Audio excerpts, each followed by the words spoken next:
여러분 안녕하십니까?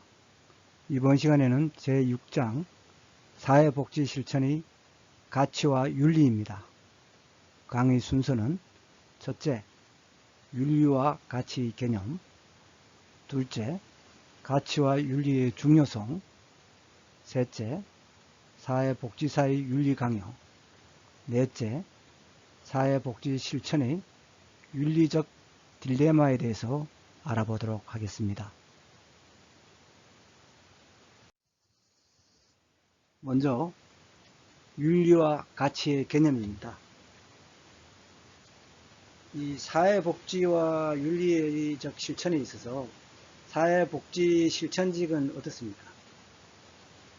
누군가를 돕는 전문직이죠.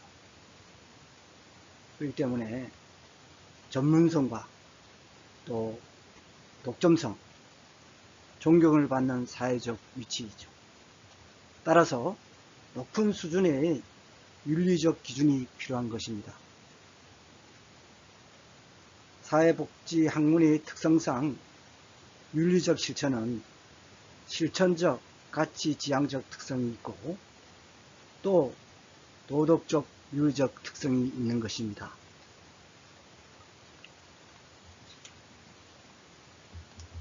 그래서 가치와 윤리의 중요성을 잠시 언급하면은 사회복지학은 인간의 존엄성을 기본 가치로 삼고 개인, 또 가족, 집단, 지역사회 등의 욕구와 문제를 충족시켜주고 해결하려는 그런 실천 학문이죠. 그렇기 때문에 다른 학문 분야에 비해서 가치와 불가분의 관계에 있죠. 그래서 사회복지사는 클라이언트라든가 또 동료, 슈퍼바이저, 자신이 속한 기관의 고용주라든가 타 전문직 종사자, 또 그리고 사회와 관계를 맺고 활동하는 전문가이기 때문에 사회복지 실천 과정에서 어떤 다양한 윤리적 쟁점과 마주치게 됩니다. 그때마다 전문가로서 우선순위에 의해 가지고 윤리적인 의사 결정을 내려야 할 책임이 있는 것입니다. 그래서 여기서 윤리라는 정의가 있는데요. 윤리란 사회적인 존재인 인간이 사회 속에서 여러 사람들과 더불어 살아가는 데 있어 원칙적으로 지켜야 하는 도리이자 규범입니다. 그것이 무엇이 옳고 바른 것인지에 대한 내용을 다루는 것입니다. 윤리는. 여기에 관해서 또 가치란 사회적으로 일반적으로 믿음 및 신념으로 사회가 바람직하다고 여기는 것입니다. 그래서 사회 구성원들이 행동해야 하는 방식이고 또 적절한 삶의 조건에 대한 믿음을 의미합니다. 따라서 가치는 무엇이 선하고 바람직한 것인지에 대한 내용을 다룹니다. 다음은 두 번째로 가치의 유형입니다. 첫 번째로 가치 수준에 따른 분류로 가치는 수준 또는 중요도에 따라서 일반적으로 세 가지 유형으로 분류할 수 있습니다. 첫 번째, 궁극적 가치로 가장 추상적이고 대다수의 사람이 쉽게 동의하는 가치입니다. 즉 자유나 평등, 인간의 존엄, 진보, 정의 이런 것이죠. 두 번째로 유사가치라는 것은 보다 바람직한 특정의 목적 상태의 의미며 사람에 따라 불치의 의견이 발생할 수 있습니다. 이를테면은 낙태에 대한 권리, 또 아동 훈육에 대한 권리 등이 있겠죠. 낙태에 대해서 긍정적으로 생각하는 사람이 있을 것이고 또 낙태에 대해서 부정적으로 생각하는 사람이 있겠죠. 다음 세 번째로 도구적 가치가 있습니다. 보다 바람직한 수단에 대한 것으로 일종의 행동 양식입니다. 개인의 권리와 존엄을 조작화한 수단적 가치이고, 여기에는 자기결정권과 비밀 보장 등이 있습니다. 그러니까 개인이 어떤 권리와 존엄을 조작화한 수단적 가치이다. 이런 점에서 이해해 주시기 바랍니다. 다음 가치 주체에 따른 분류요. 가치는 누가 갖느냐 이거예요. 그래서 여기에는 개인적 가치, 집단 가치, 사회적 가치, 전문적 가치 등으로 나눌 수 있습니다. 그래서 돌고프 등은 각 가치들은 갈등을 초래할 수 있으므로 각 가치들을 명료화해야 한다고 주장하였습니다. 그래서 가치 간의 어떤 그 해석을 둘러싸고 갈등을 초래할 수 있습니다. 그래서 그 돌고프는 그 각 가치들의 갈등을 초래할 수 있기 때문에 그 각 가치들을 확실하게 구분할 수 있도록 명료화해야 한다고 주장했습니다. 그래서 이제 뒤에 나옵니다만은, 그래서 첫 번째 개인적 가치는 개인이 갖고 있는 가치로 사람들이 반드시 공통적으로 갖는 것은 아닙니다. 다음 두 번째 집단 가치로 사회의 하위 집단이 갖고 있는 가치로 종교 집단의 가치, 소수 민족 집단의 가치, 지역사회의 가치가 있습니다. 세 번째로 사회적 가치입니다. 이거는 전체 사회 체계의 다수 또는 적어도 사회의 지도자가 인정하는 가치들입니다. 다음 네 번째로 전문적 가치로 사회복지사와 같이 그 전문가 집단이 선언한 고유한 가치들입니다. 다음 세 번째로 사회복지 실천의 가치에 대해서 살펴보도록 하겠습니다. 사회복지 전문직은 윤리적이며 가치지향적인 전문직이라 했지 않습니까? 그렇기 때문에 사회복지 실천에서 가치와 윤리는 중심을 차지하고 있습니다. 그래서 사회복지 실천에서의 가치는 그 돌고프 등의 가치 유형 중에서 전문적 가치, 사회적 가치, 개인적 가치가 모두 포괄된 가치로 볼 수 있습니다. 다음 여기서 레비의 사회복지 전문직의 가치 범위에 대해서 알아보도록 하겠습니다. 레비는 사회복지 실천에 우선하는 그 사회복지 전문직 자체의 가치 범위를 다음 세 가지로 설명하였는데요.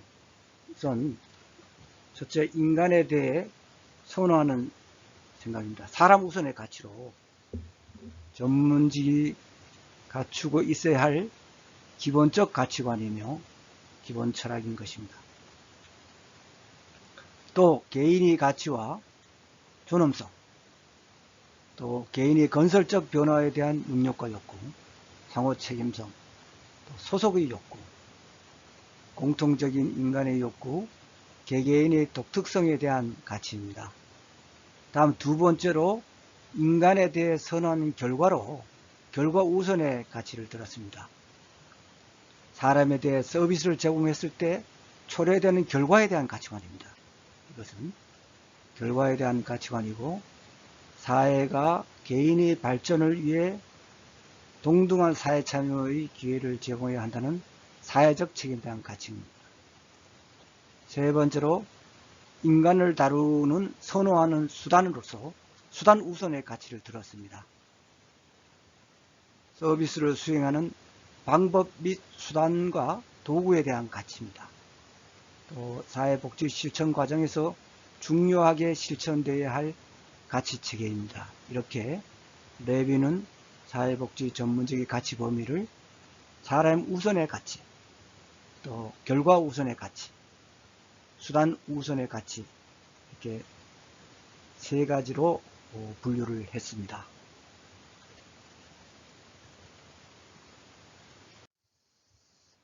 다음은 모랄레스와 셰퍼의 사회복지 전문직의 가치 범위입니다. 이 모랄레스하고 셰퍼는 앞에서 레비가 제시한 가치 범위를 활용해 가지고 좀 더 명료하게 사회복지 전문직의 가치 범주를 세 가지로 분류를 했습니다. 그래서 첫 번째로 인간에 대한 선호하는 생각으로 사람 우선의 가치를 어떻게 명료화했는가 한번 살펴보도록 하겠습니다. 첫째, 사회복지사는 인간이 타고난 가치와 존엄을 믿는다. 그 다음에 모든 인간은 변화를 향한 동기와 능력을 선천적으로 갖고 있다. 모든 인간은 변화하는 동기, 또 거기에 대한 능력을 선천적으로 갖고 있다는 것입니다. 또 모든 인간은 사회 및 인류의 자산에 대한 책임감을 가진다. 사회복지 전문직 가치 범위로 사회 및 인류의 자산에 대한 책임감을 가진다 이거죠. 또 인간은 소속 욕구가 있고 또 공통된 욕구를 갖지만 또 나름대로 각 개인은 독특한 그런 존재를 가지고 있다. 독특한 존재다 이겁니다. 그래서 거기에 따른 이제 가치를 부여해야 되겠죠. 사람마다 개인마다 독특한 존재이기 때문에 개인은 다 다르다 이겁니다. 그러니까 이 사람 우선의 가치로 이렇게 명료화가 갈랐다. 그러니까 모랄레스와 셰퍼를 보면 좀 더 이해가 빠르죠.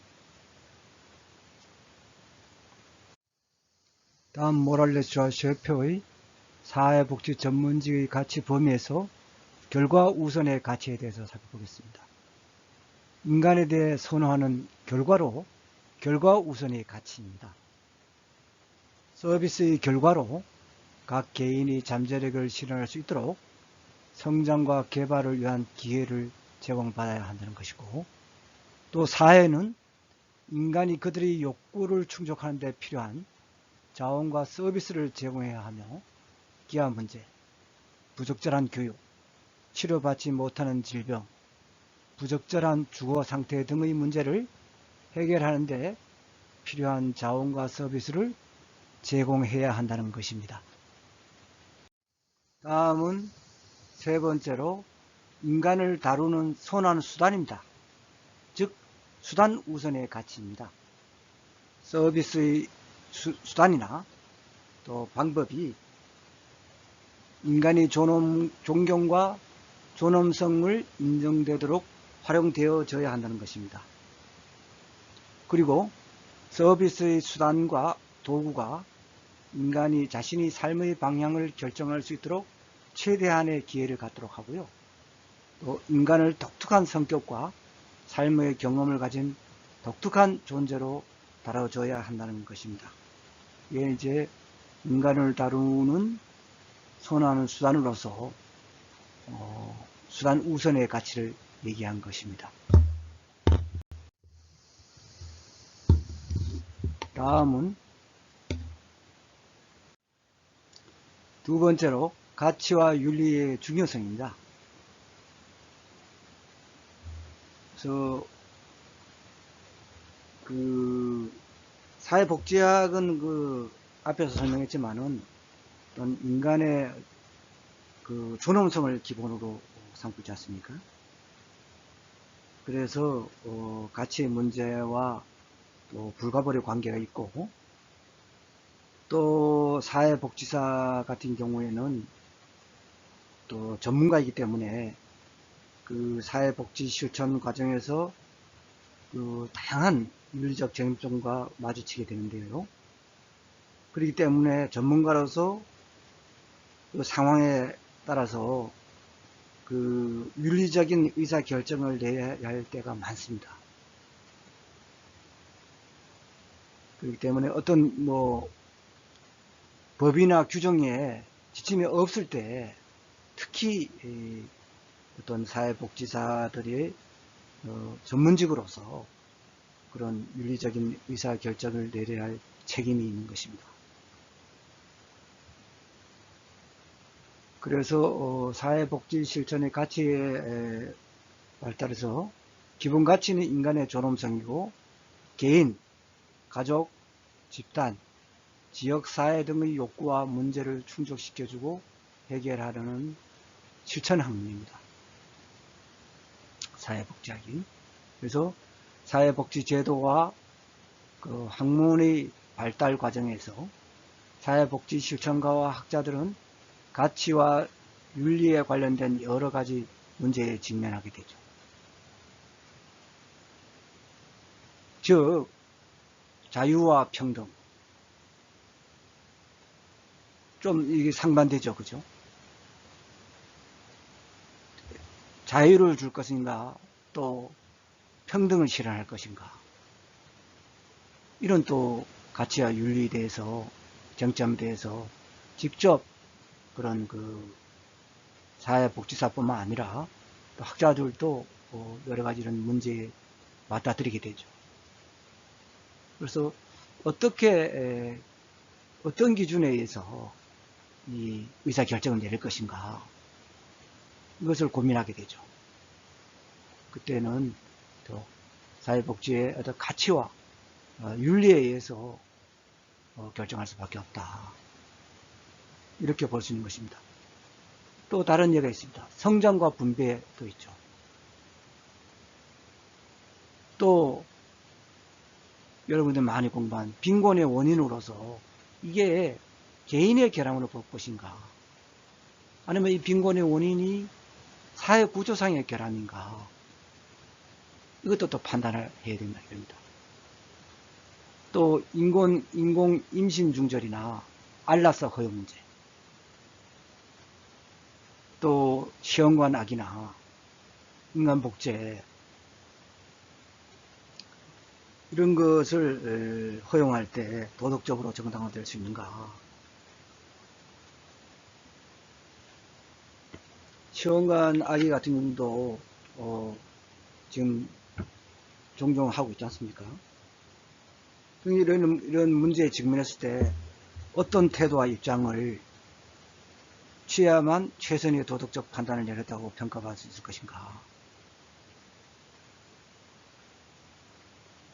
사실 이런 그 문제는 매우 지금 현재는 현실적인 문제입니다.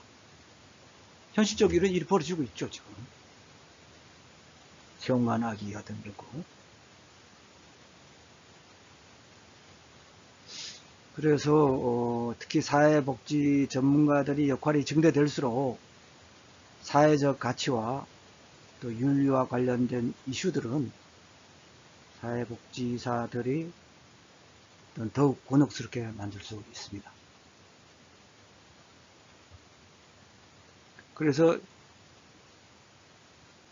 그 사회복지 전문직이 그 가장 일찍 발달된 미국에서는 이제 19세기 후반부터 사회복지 실천가들이 활동하는 기준을 제공했습니다. 그래서 가치와 윤리를 사회복지사의 역할과 개념 형성에 영향을 미치는 중요한 요인이 되었습니다.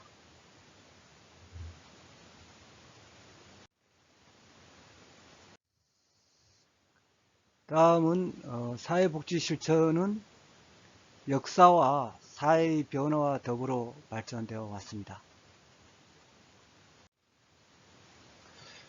그래서 리먼은 다음과 같이 4단계로 설명하였는데요. 제1단계로 19세기 말인데요. 이 전문적 그 사회복지 실천의 태동기로 자선조직협회 등이 활동하던 시기로서 구제활동과 빈곤에 대한 대응이 가장 중요한 임무였습니다. 이 당시에. 그 구제활동과 빈곤에 대응이 됐다. 1단계는. 그래서 사회복지 실천은 전문직이나 실무자의 도덕성 또 윤리에 관한 것보다는 클라이언트 그들에 대한 도덕성에 더 많은 관심을 가졌습니다. 그러니까 그 클라이언트들에 대한 도덕적으로 교화시키는 것을 최고 가치로 여겼습니다. 그러다 보니까 인간의 기본적 권리에 대한 가치는 고려되지 못했죠. 그래서 당시 원조 활동의 기반은 간섭적 온정주의다. 그래서 우에 박문원의 활동도 간섭적 온정주의의 영향을 많이 받았다고 할 수 있을 것입니다. 다음 2단계는 20세기 초입니다. 20세기 초는 인보관 운동의 시작 및 진보 시기입니다. 그래서 사회복지의 목적과 가치 지향이 빈곤자의 도덕성에서 그 주택, 건강, 위생, 교육, 고용, 빈곤과 관련된 광범위한 어떻게 됐습니까? 사회 문제를 개선하기 위한 요구로 바뀌었다. 이게 틀린 것입니다. 1단계인 19세기 말에는 어떤 클라이언트의 어떤 빈곤 문제, 클라이언트에 대한 그런 도덕성 문제만 다루었는데, 두 번째 20세기에 접어들면서 그 사회복지 목적과 가치 지향이 어떤 그런 주택이나 건강 또 위생, 교육, 빈곤, 고용 뭐 관련된 광범위한 사회 문제를 개선하기 위한 요구로 바뀌어갔다 이거죠. 그러니까 그 진보주의와 함께 빈곤자의 도덕성 결여보다는 빈곤 발생의 사회 구조적 문제에 초점을 두게 됐습니다. 중요한 전환점이 된 거죠. 2단계에서.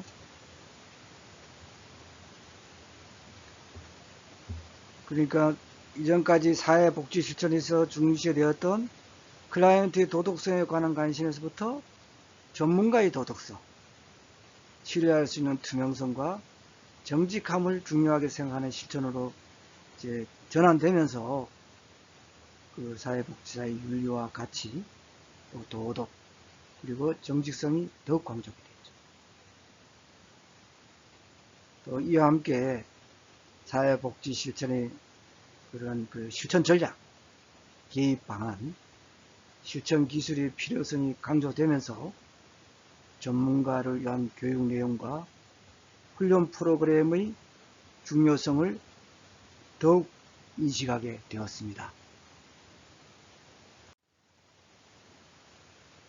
그 동시에 많은 사회복지사들은 사회복지 실천에서 전문가로서의 위상을 높이고 전문성을 확립하기 위하여 정신치료, 또 정신분석, 정신역동 혹은 심리사회적인 개입 방법에 대한 그런 교육과 훈련의 필요성을 강조하였습니다.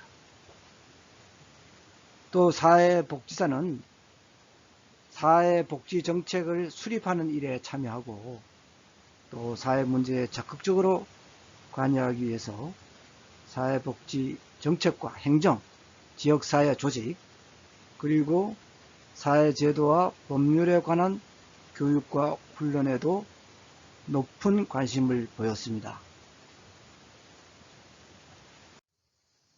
다음 세 번째 단계로 1940년대 말에서 그 50년대 초인데요. 이때는 전문직의 도덕 자원에 대한 관심이 집중된 시기입니다.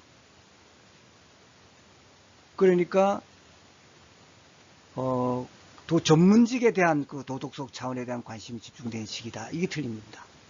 그래서 사회복지 전문직의 가치와 윤리가 본격적으로 언급되기 시작했습니다. 그래서 초기에 앞에서 보면 클라이언트의 도덕성에 관심을 가졌잖아요. 이거와 달리 전문직과 실천가들이 도덕성 및 윤리 문제에 더 큰 관심을 두게 되었다.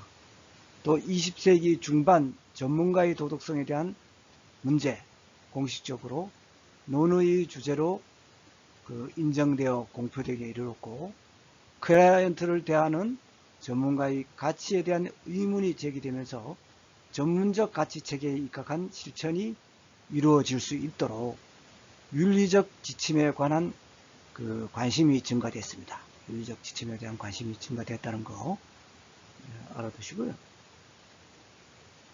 그리고 적절한 실천을 향상시키기 위해서 전문가 윤리 지침이 개발되기 시작했습니다. 그러니까 전문가들의 어떤 의사결정을 위한 윤리 지침이 개발되기 시작했죠. 그래서 사회복지 실천 전문가의 윤리 문제, 또 교육 현장에서 학술적인 차원으로 다뤄야 할 필요성이 인식되기에 이르렀습니다.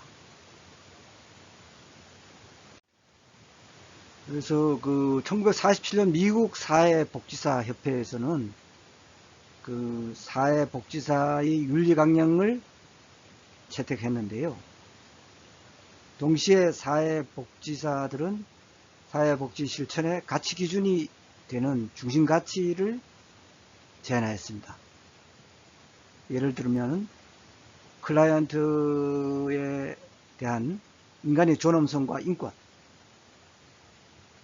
그 다음에 클라이언트의 다양성, 또 개인의 가치 존엄, 클라이언트의 자기결정권, 또 자율성, 클라이언트에 대한 존경, 클라이언트의 개별화, 그리고 사회정의와 인간의 평등을 사회복지 실천의 기본 가치로 인식하고 모든 실천에 도입, 적용하게 되었다는 것을 참고로 알아두시기 바랍니다.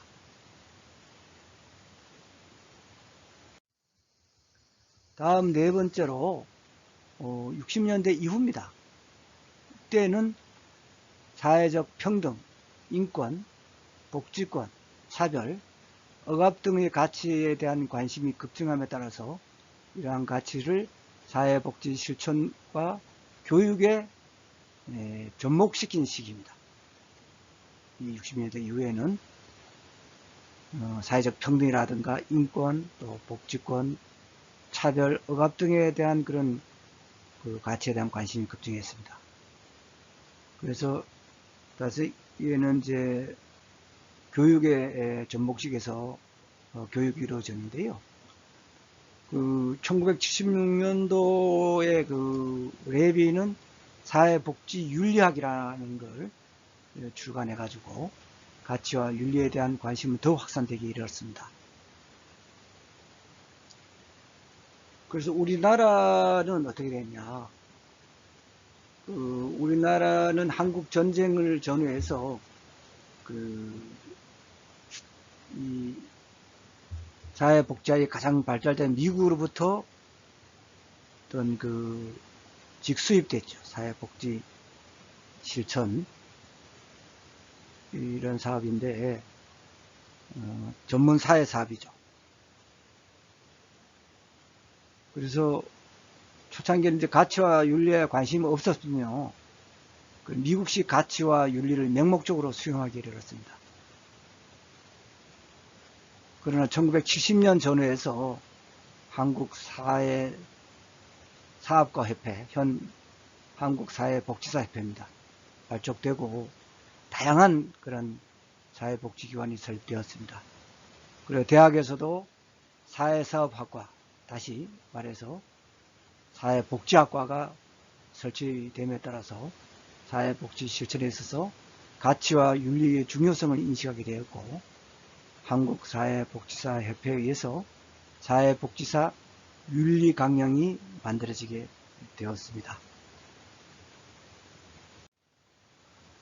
또 대학에서 사회복지 윤리와 철학 등의 강의가 개설되고 교재가 발간됨으로써 사회복지 실천에 있어서 가치와 윤리의 중요성에 대한 인식이 자리잡게 되었습니다.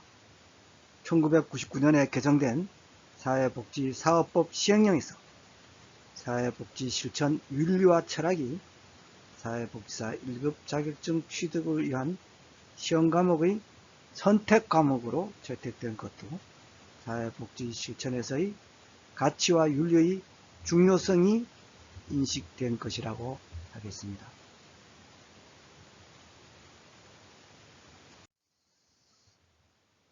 다음은 사회복지와 관련되는 가치와 윤리를 공부해야 하는 필요성의 세 가지 근거로 사회복지 문제에 있어서 가치 불개입이나 가치 중립 현상은 존재하지 않는다는 것입니다. 즉 사회복지 문제에는 가치가 개입될 수밖에 없다는 것이죠. 사회복지사 이런 전문가들도 주관적으로 많이 판단하니까요. 그죠? 가치가 개입할 수밖에 없죠. 그 다음에 사회복지사는 복지서비스 수급자의 가치와 그것에 입각한 행동의 중요성을 확인해야 할 의무를 지닙니다. 또 사회복지 전문가는 사회 속에 잠재하면서 사회의 일반적 가치와 영향을 미치는 추동력의 원천을 이해할 수 있어야 합니다. 그러니까 사회복지사 관련된 가치와 윤리를 공부해야 되겠죠. 바로 이러한 이유 때문에, 그죠? 다음은 림의 사회복지 실천에 있어서 윤리의 필요성을 다음과 같이 소개하고 있습니다. 첫째, 전문가 자신의 가치와 다른 사람의 가치관 사이의 공통점과 차이점을 체계적으로 확인해서 필요하다.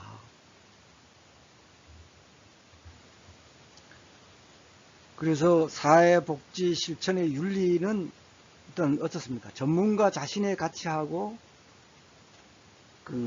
클라이언트, 또 지역 주민, 동료 전문가, 슈퍼바이저 등 다른 사람들의 가치관 사이에 어떤 공통점이 있는가, 또 어떤 차이점이 있는가에 대해서 체계적으로 확인하기 위해서 이 윤리가 필요하다 이거죠. 그럼 둘째, 사회복지사들이 윤리적 딜레마를 이해하고 대처할 수 있는 능력을 갖추기 위해서 필요하다. 전문가는 딜레마 상황에서 바람직한 윤리적 판단을 내릴 수 있는 사람이 되어야 되겠죠. 당연히. 셋째, 다양한 가치들 사이에 관계의 정의나 또는 순위를 결정하기 위해서 필요하다. 이 사회복지 실천 윤리는 어떤 여러 개의 어떤 가치들이 겹칠 때가 많거든요. 이때에 어떻게 순위를 우선순위를 정할 것인가. 그래서 사회복지 실천에 있어서 윤리 필요성이 되었다.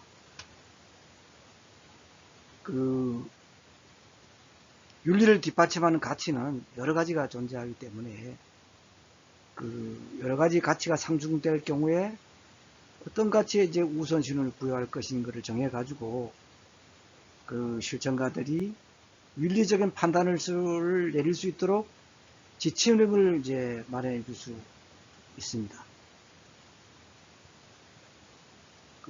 사회복지 실천 윤리가 예를 들어서 인간의 어떤 존엄성과 인간의 생명의 문제를 중첩될 경우에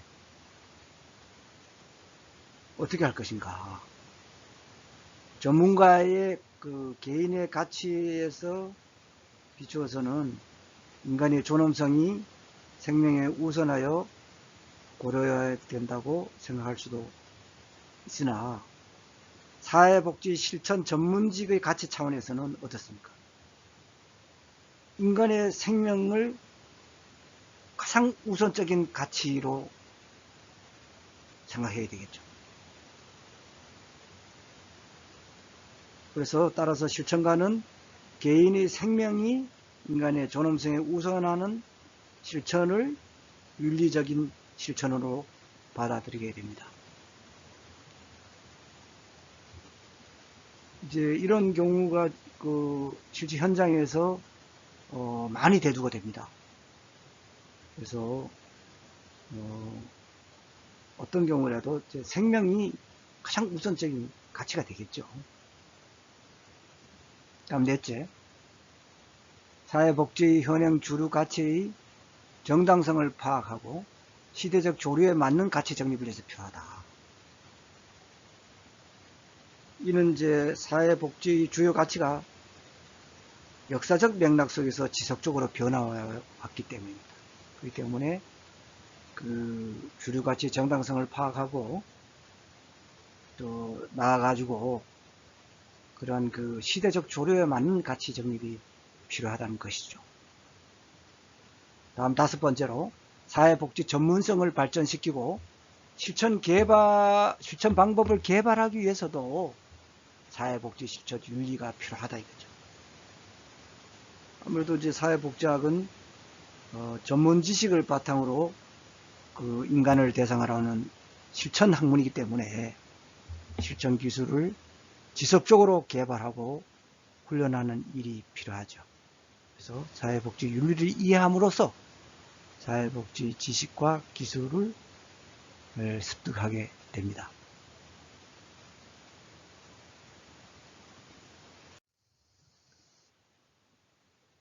다음은 이제 세 번째로 사회복지사의 윤리 강령에 대해서 살펴보도록 하겠습니다. 먼저 그 미국 사회복지사 협회 윤리 강령인데요. 이거하고 다음에 이제 우리나라 그 윤리 강령을 살펴볼 것인데, 그 미국은 전문 사회 사업이 그 가장 발달한 나라이며 세계 최초로 사회복지사 윤리 강령을 제정하였습니다. 그래서 모든 나라의 사회복지사 윤리 강령이 포변이 되고 있습니다. 그래서 미국 사회복지사 협회의 윤리 강령은 전문 윤리 강령의 목적, 또 원칙, 기준 등 4개의 부분으로 구성되어야 되는데, 이 중에서 윤리의 원칙에 관한 부분을 이제 소개하겠습니다. 먼저 윤리의 원칙으로 인간의 존엄성과 가치 존중의 원칙입니다. 사회복지사는 인간의 천부적인 존엄성과 가치, 개인적 차이와 문화적, 인종적 차이를 존중한다. 그래서 윤리의 원칙으로 첫째, 인간의 존엄성과 가치 존중의 원칙인데요. 사회복지사는 인간의 어떤 천부적 존엄성과 가치, 개인적 차이와 문화적, 인종적 차이를 존중한다. 사회복지사는 클라이언트의 책임 있는 의사결정을 증진시키고 욕구 충족을 위한 그들 자신의 능력과 기회를 향상시키기 위해서 노력한다. 또 그 사회에 대한 책임도 인식해가지고 클라이언트의 이익과 사회 이익 간의 갈등을 해결하기 위해 그 사회복지사는 노력해야 한다는 것입니다. 다음 둘째, 사회정의의 원칙입니다. 사회복지사는 사회적으로 취약한 위치에 있는 사람들을 위해 함께 활동하고 사회적 변화를 추구한다. 즉 사회복지사의 사회 변화 노력은 빈곤이라든가 또 실업, 차별, 기타 사회적 불의 문제에 초점을 둔다. 그 다음에 봉사의 원칙입니다. 사회복지사의 1차적인 목표는 욕구를 갖고 있는 사람들을 원조하고 사회 문제를 해결하는 것이다. 사회복지사는 자신의 이익을 초월해서 자신의 지닌 지식과 또 기술, 가치 이런 것을 활용해서 다른 사람들과 사회 문제의 해결을 위해서 봉사한다는 원칙입니다. 다음은 인간관계의 원칙입니다.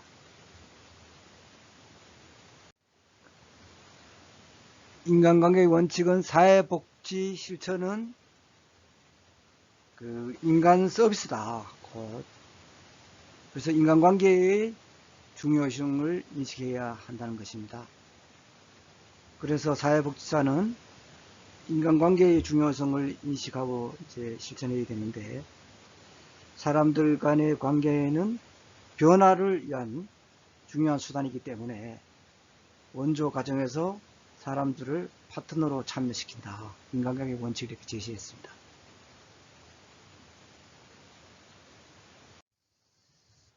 다음은 윤리의 원칙에서 다섯 번째로 정직과 성실의 원칙입니다. 사회복지사는 전문직의 사명, 가치와 윤리적 기준을 인식하고 이에 부합하는 실천을 수행한다. 사회복지사는 정직하고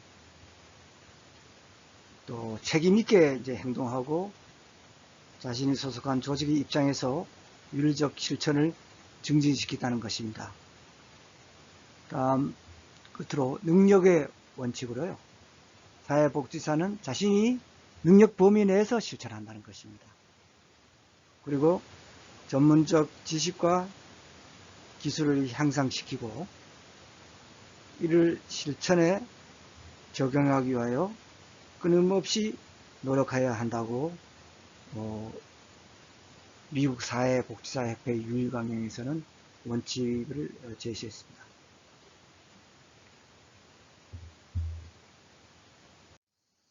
다음은 두 번째로 우리나라 사회복지사 윤리강령입니다. 우리나라의 사회복지사 윤리강령은 1967년도에 창립된 한국사회사업가협회에서 처음 채택됐습니다. 그래서 이후 1992년 개정되었는데요. 당시의 강령은 전문가, 식별조의 단순한 기준만을 제시했는데요. 2001년 12월에 개최된 한국사회복지사협회의 정기대의원 총회에는 실천성을 한층 강화한 새로운 강령을 채택하여 오늘에 이르고 있습니다. 그래서 그럼에도 불구하고 미국 사회복지사협회의 윤리 강령을 모방했는데요. 개정된 강령은 전문, 윤리기준, 사회복지사, 선서 등 이제 세 부분으로 구성되어 있습니다. 그래서 윤리기준, 사회복지사의 기본적 윤리기준에 대해서 살펴보도록 하겠습니다. 우선 전문가로서의 자세입니다.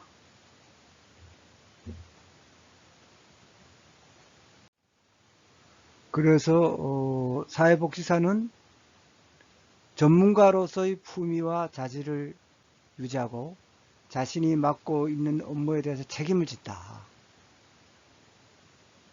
그 다음에 사회복지사는 클라이언트의 종교, 인종, 성, 연령, 또 국적, 결혼 상태, 성취향, 경제적 지위, 정치적 신념, 정신적, 신체적 장애, 기타 개인적 선호, 또 특징, 조건, 지위를 이유로 차별 대우하지 않는다는 것입니다. 또 사회복지사는 전문가로서 성실하고 공정하게 업무를 수행하며 이 과정에서 어떠한 부당한 압력에도 타협하지 않는다는 것입니다.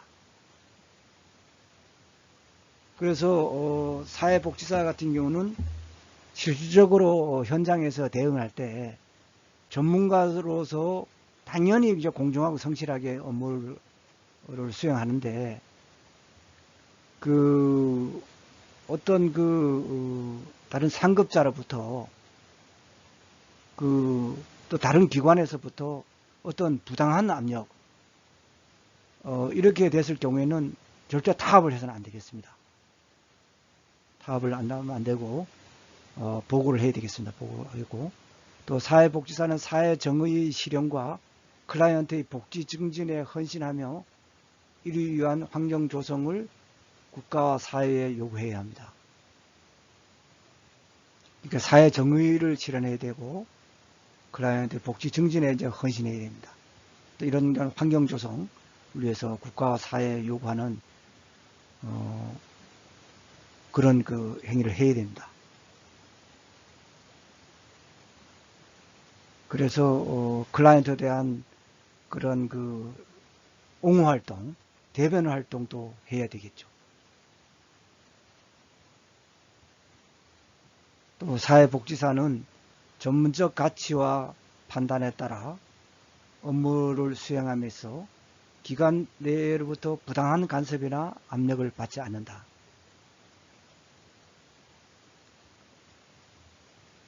이렇게 이제 전문가로서 자세가 되어 있는데, 실제로 이런 일이 벌어졌을 때 절대 타협이나 굴하면 안 되겠습니다. 부당한 간섭이나 압력 이런 데는 적극 대응을 해 나가야 되겠죠. 이 사람을 다루는 우리가 학문이니까, 여러분들 전문가가 되니까 이런 데에서 절대 부당한 간섭이나 압력에 따라가서는 안 되겠습니다. 당연히 배척을 해야 되겠습니다. 또 사회복지사는 자신의 이익을 위해 사회복지 전문직의 가치와 권위를 훼손해서는 안 된다. 당연하죠. 또 사회복지사는 한국사회복지사협회 등 전문가 단체 활동에 적극 참여하여 사회정의 실현과 또 사회복지사의 권익 옹호를 위해 노력해야 합니다. 그래서 사회복지사도 그런 한국사회복지사협회 등 이런 그런 전문가 단체 활동에 참여를 함으로써 이제 하나의 힘이 되는 거죠, 사실은. 그래서 어떤 또 조직에 힘이 있어야지, 조직이 돼야지 어떤 클라이언트에 대한 그러한 옹호라든가 또 뭐 중개라든가 이런 역할도 잘 할 수 있지만은, 서비스 제공 이런 것도 할 수 있지만은 현재 열악한 그런 사회복지사의 어떤 권익 옹호를 위해서도 필요하다. 그래서 한국사회복지사협회 등 전문가 활동 단체에 적극 이제 참여하고 그런 소속감을 가져야 되겠습니다. 그리고 이제 사회복지사의 권익 옹호를 위해서 함께 노력해 나가야 되겠습니다.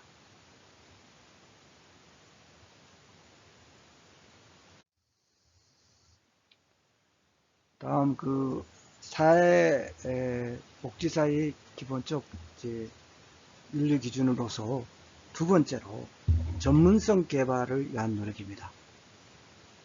사회복지사는 클라이언트에게 최상의 서비스를 제공하기 위해서 지식과 기술을 개발하는 데 최선을 다하며 이를 활용하고 전파할 책임이 있습니다.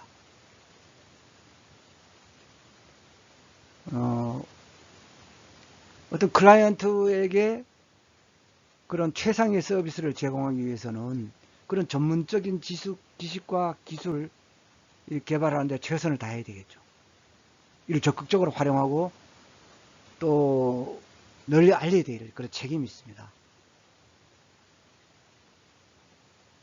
그 다음에 클라이언트를 대상으로 연구하는 사회복지사는 그들의 권리를 보장하기 위해서 자발적인 동의를 얻어야 합니다.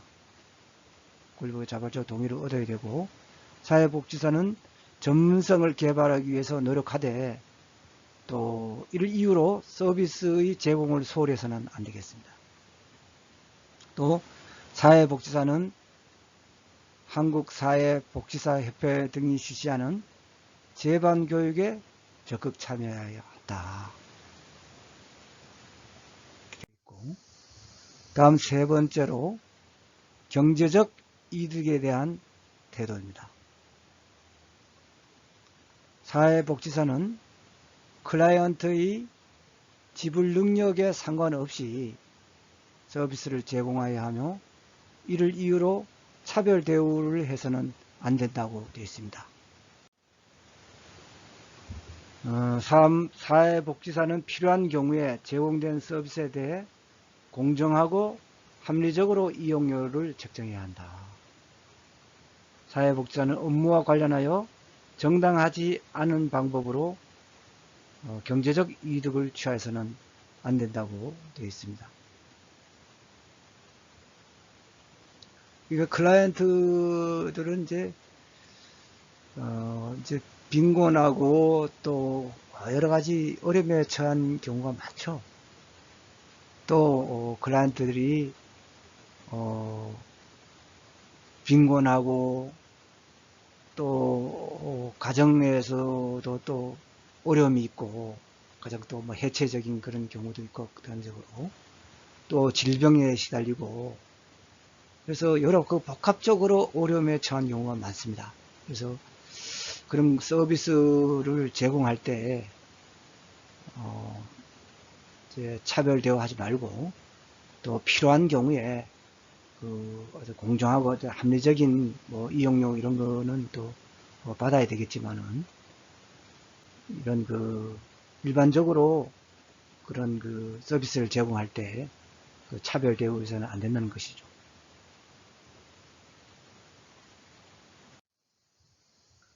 다음 클라이언트에 대한 윤리 기준으로 클라이언트의 관계를 또 살펴보도록 하겠습니다. 이거 이제 클라이언트들이 우리가 이제 주로 다루는데 클라이언트 윤리 기준은 확실히 알아두시기 바랍니다. 이 클라이언트와의 그 관계에서 사회복지사는 클라이언트의 권익공호를 최우선 가치로 삼고 행동한다. 너무나 당연한 일. 클라이언트의 어떤 권익공호를 최우선 가치로 삼는다. 또 클라이언트에 대한 인간으로서의 존엄성을 존중해야 하며 전문적 기술과 능력을 최대한 발휘한다. 또 클라이언트가 자기 결정권을 최대한 행사할 수 있도록 도와야 합니다. 그러니까 클라이언트가 자기가 자유롭게 자율적으로 자기 결정권을 최대한 행사할 수 있도록 도와야 합니다. 그래서 그들의 이익을 최대한 대변해야 합니다. 너무 사회복지사가 클라이언트들에 대한 과잉적인 그러한 서비스를 제공하면은 클라이언트가 자율적으로 행위를 하지 못하겠죠. 그리고 자기 결정권을 행사 못하면은 오히려 부정적인 영향을 미친다 이겁니다.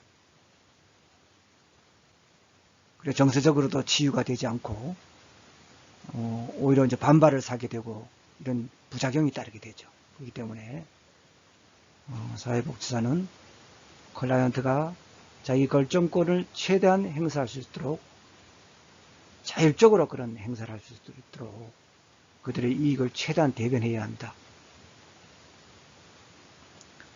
그 다음에 사회복지사는 클라이언트의 사생활을 받는 서비스의 범위와 내용에 대해 정확하고 충분한 정보를 제공함으로써 알 권리를 인정하고 존중해야 합니다.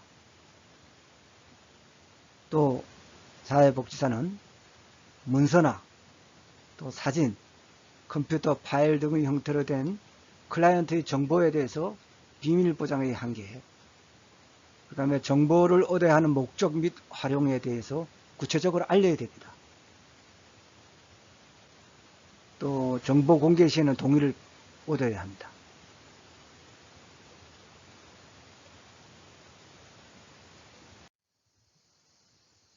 다음은 동료의 클라이언트와의 관계입니다. 사회복지사는 적법하고 적절한 논의 없이 동료나 다른 기관의 클라이언트와 전문적 관계를 맺어서는 안 됩니다.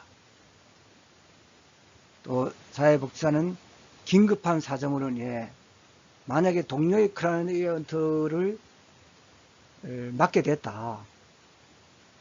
그랬을 경우에는 자신의 의뢰인처럼 관심을 갖고 서비스를 제공한다. 이렇게 되어 있습니다.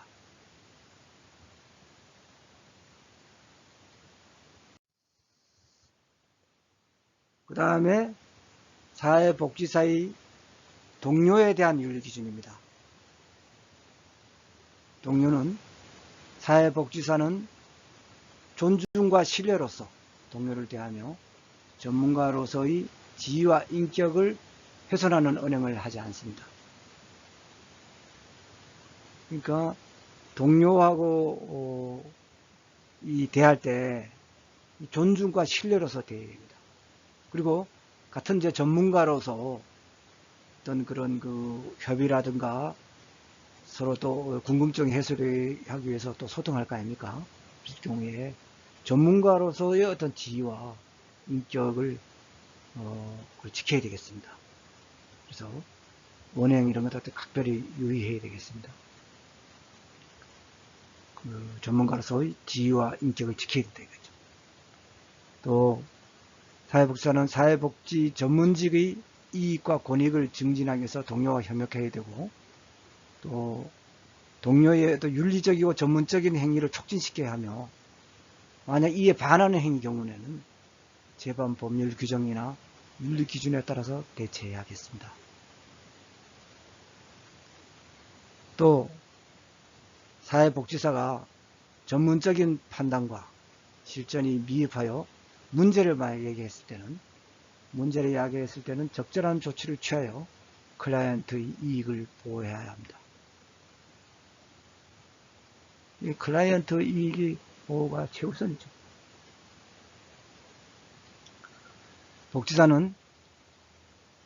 사회복지사는 전문직 내 다른 구성원이 행한 비윤리적 행위에 대해서 제반 법률 규정이나 윤리 기준에 따라 조치를 취해야 한다.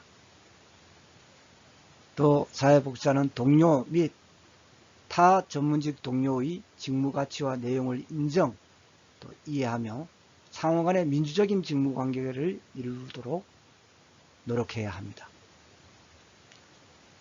동료에 대한 윤리 기준이고요. 다음은 슈퍼바이저입니다. 슈퍼바이저는 개인적인 이익의 추구를 위해 자신의 지위를 이용해서는 안 된다. 그 다음에 슈퍼바이저는 전문적 기준에 의해 공정하게 책임을 수행하며 사회복지사, 또 수련생, 실습생에 대한 평가는 그들과 공유를 해야 합니다. 슈퍼바이저만 알고 있어서는 안 된다 이거죠. 평가를.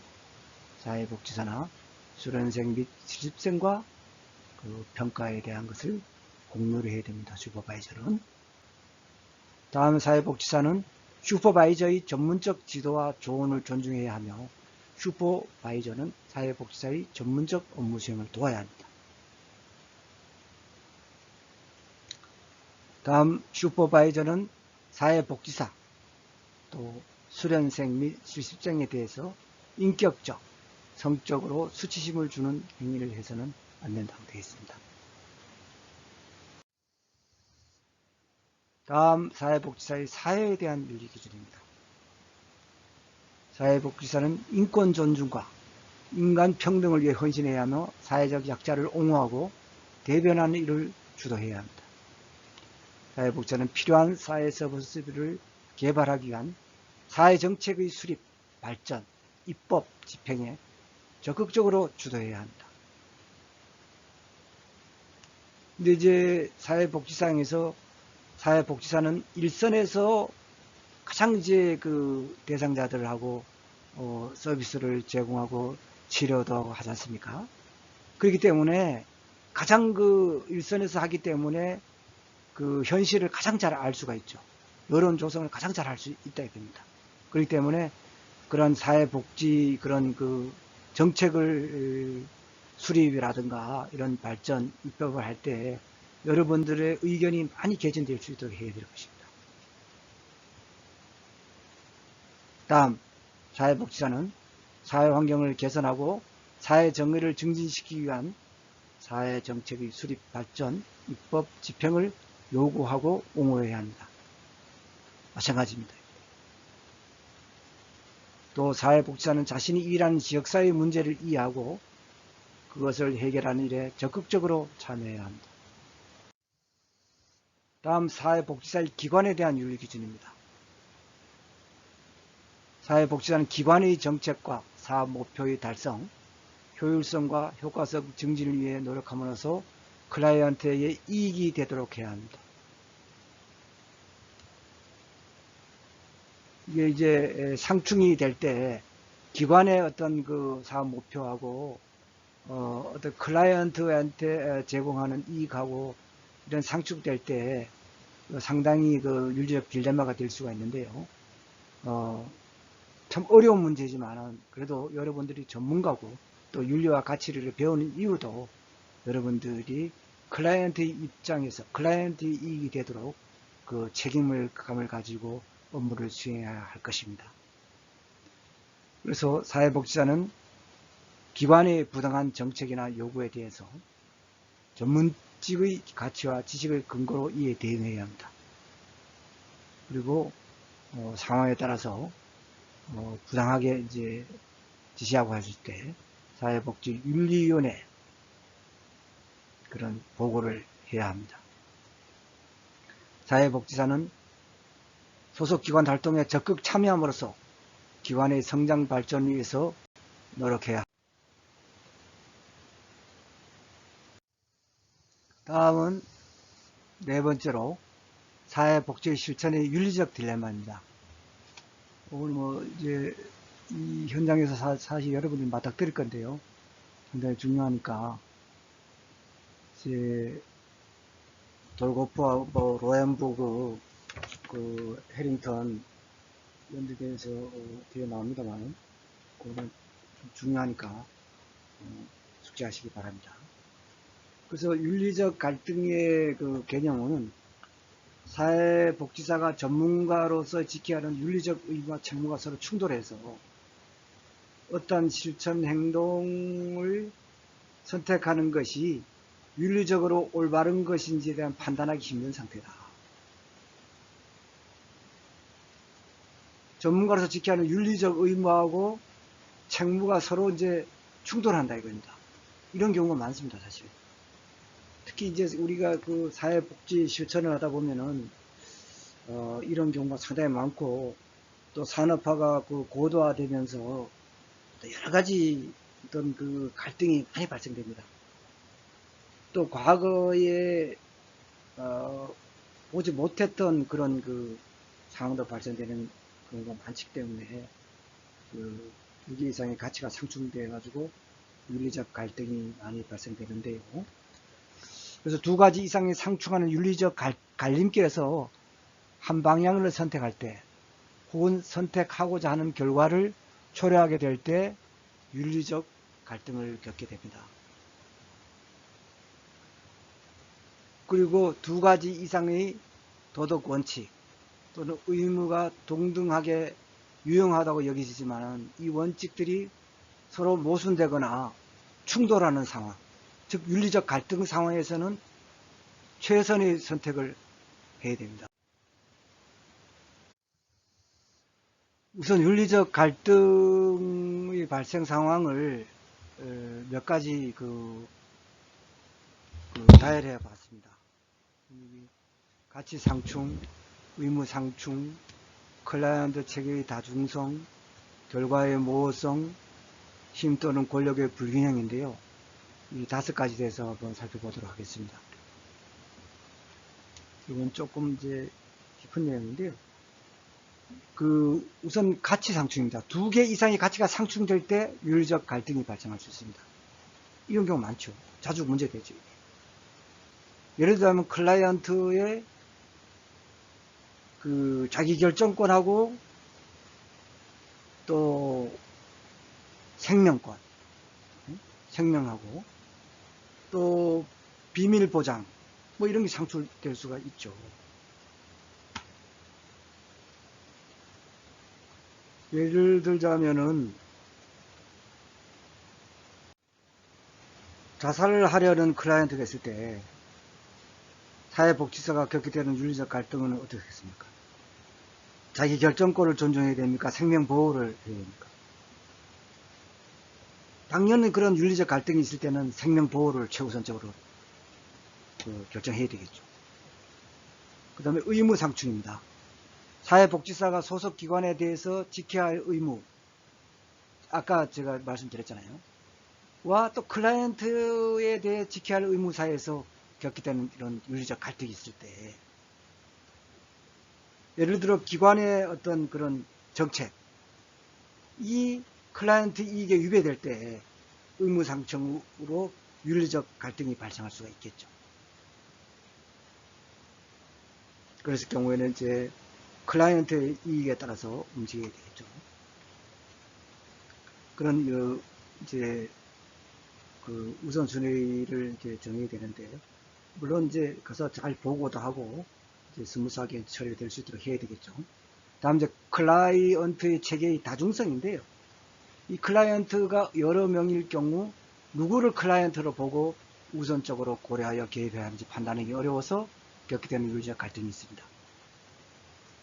이제 예컨대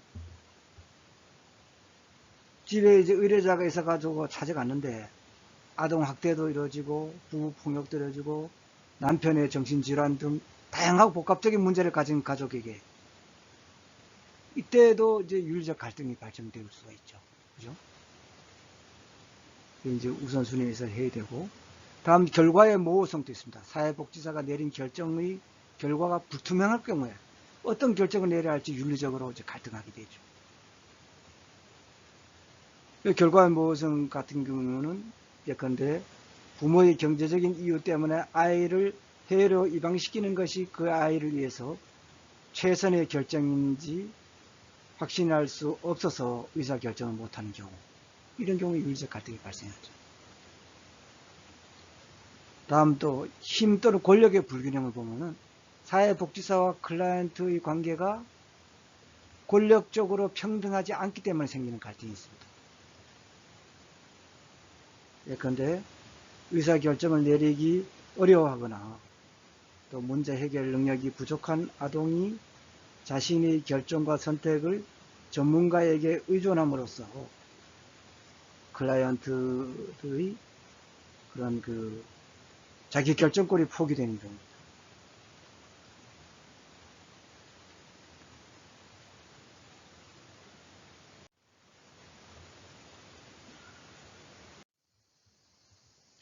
다음은 윤리적 의사결정의 과정인데요. 이건 뭐 상당히 중요합니다. 이거는 여러분들이 이제 확실하게 알아두시기 바랍니다. 사회복지사가 현장에서 윤리적 딜레마를 경험하고 해결하기 위한 정확한 공식은 존재하지 않습니다. 도움이 되는 것들이 있습니다. 그래서 윤리적 의사 결정의 우선순위, 즉 심사 원칙에 대해서 학자들이 이제 분류를 해놨는데요. 이제 하나하나 살펴보도록 하겠습니다.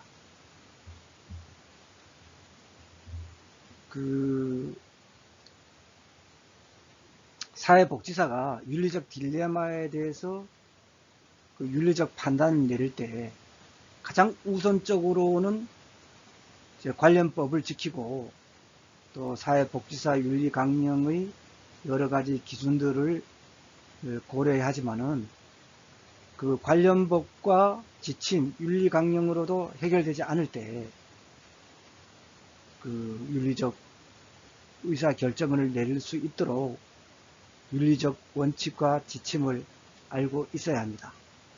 뭐 법이나 뭐 지침이 명확하게 되어 있을 때는 윤리강령이라든가 이런 것 같은 게 되어 있을 때는 성문화되어 있는 거는 그대로 지키면 되겠죠. 준수하면 되지만은 그게 아닌 경우 일반적인 지시라든가 그런 됐을 때는 만약에 충돌을 했을 때는 윤리적 원칙과 지침을 알고 우선순위에 의해서 집행을 해야 되겠죠. 그래서 이거를 잘 알아두십시오. 리머는 모순적 상황에서 의사결정이 지침으로 6가지를 제안했는데, 윤리 원칙은 첫째, 개인의 기본 생존 조건 우선의 원칙입니다. 둘째, 개인의 행복 추구권. 셋째, 개인의 자기 결정권. 넷째, 협회, 단체, 법 규정보다 개인의 행복 추구권을 우선의 원칙이다. 이건 이제 상당히 조심스럽죠, 사실. 그 다음에 윤리원칙 5번째로 전문가 집단 결정의 원칙. 그 다음에 6번째로 윤리적 결정 과정의 증거 서류의 원칙이 있습니다. 하나하나 살펴보면은, 첫째, 개인의 기본 생존 조건의 우선의 원칙이라는 것은, 즉 생명이나 의식주에 대한 이런 침해가 있을 때는 다른 교육이나 여가활동 등 부가적인 재화에 대한 위협보다 우선한다는 것이죠. 그러니까 지금 리머나 돌고프, 로엔버그, 또 해링턴이라든가 양옥경에 있는데, 윤리원칙 제1은 다 생명보호입니다. 생명보호보다 더 중요한 게 없죠. 이거와 충돌됐을 때 무조건 생명보호로 하시면 됩니다. 그 다음에 두 번째, 개인의 행복 추구권으로 한 개인이 기본적 행복을 누릴 권리는 다른 사람이 자기 결정을 할 권리보다 우선한다. 또 개인의 자기 결정권 아까 설명했고죠. 윤리 사원칙은 협회, 단체, 법 및 규칙보다 개인의 행복 추구권 우선의 원칙으로 이 경우는 매우 조심스러운 원칙이라 그랬죠. 그 다음에 5번째, 전문가 집단 결정의 원칙으로 사회복지사가 윤리적 결정을 내릴 경우 다른 전문가 집단과 의논한 후 결정한다는 원칙입니다. 그 다음에 6번째로 윤리적 결정 과정의 증거 서류의 원칙. 윤리적 결정 과정에서 서류를 이제 모두 첨부해야 되죠. 이게 이제 어떤 법에 명확하게 있거나 이러면 이제 법에 따르면 되는데, 이게 법이나 규정이 없을 때 이제 여러분들이 판단을 해야 되기 때문에, 이게 이제 나중에 어떤 좀 문제가 되지 않기 위해서는 여러분들 증거 서류를 잘 갖춰놔야 되는 그런 원칙이거든요. 그래서 이게 돌고프, 로엔버그, 해링턴은 이제 리머하고 이제 돌고프하고 외에 이제 우선순위 심사 원칙으로 많이 이제 주장하고 많이 이제 보편적으로 사용하는데요. 첫째는 개인의 기본적 욕구 충족의 원칙이 있고요. 이건 아까 설명했고, 요거는 사회복지사는 어떤 윤리 원칙보다도 가장 개인의 생명 및 기본 조건을 충족하는 데 노력해야 되겠죠. 그 다음에 공평한 처우의 원칙입니다. 공평한 개인의 이제 생명 보호고, 공평한 처우의 원칙은 사회복지사는 클라이언트로 공평하고 균등하게 대우해야 되죠. 그 다음에 자유로운 자기 결정권 및 자유 원칙이고, 그 다음에 최소한 침해의 원칙이 있습니다. 클라이언트는 손상으로부터 보호받고 최소한으로 유해를 받도록 해야 한다는 원칙이고요. 다음 삶의 질이 향상의 원칙입니다. 클라이언트는 보다 나은 삶의 질에 도달할 수 있도록 보장받아야 하며, 그 다음에 6번째는 사생활 및 비밀 보장의 원칙입니다. 그 다음에 7번째로 진실과 정보를 알 권리인데, 클라이언트가 진실을 알고자 할 때 사회복지사는 진실된 정보를 제공할 의무가 있습니다. 그 다음에 이제 양옥경 등은 첫째로 생명보호, 둘째로 자기결정권, 비슷합니다. 그 다음에 윤리 3원칙으로 비밀보장과 알권리, 그 다음에 윤리원칙 내로 균등한 기회보 제공, 그 다음에 윤리원칙 5번째로 규칙 준수를 들었습니다. 다음은 두 번째로 윤리적 의사결정의 과정입니다. 사회복지사가 윤리적 딜레마 상황에서 의사결정은 일련의 단계를 밟아서 체계적으로 접근함으로써 윤리적 결정의 질을 향상시킬 수 있습니다. 단계별로 살펴보면 첫 번째 단계는 윤리적 이슈를 규명한다입니다. 이때 상황에 대한 정보를 수집하고 갈등을 일으키는 사회복지 실천의 가치도 분명히 한다. 두 번째 단계로 윤리적 결정에 의해 영향을 받을 가능성이 있는 개인이나 집단, 조직을 규명한다.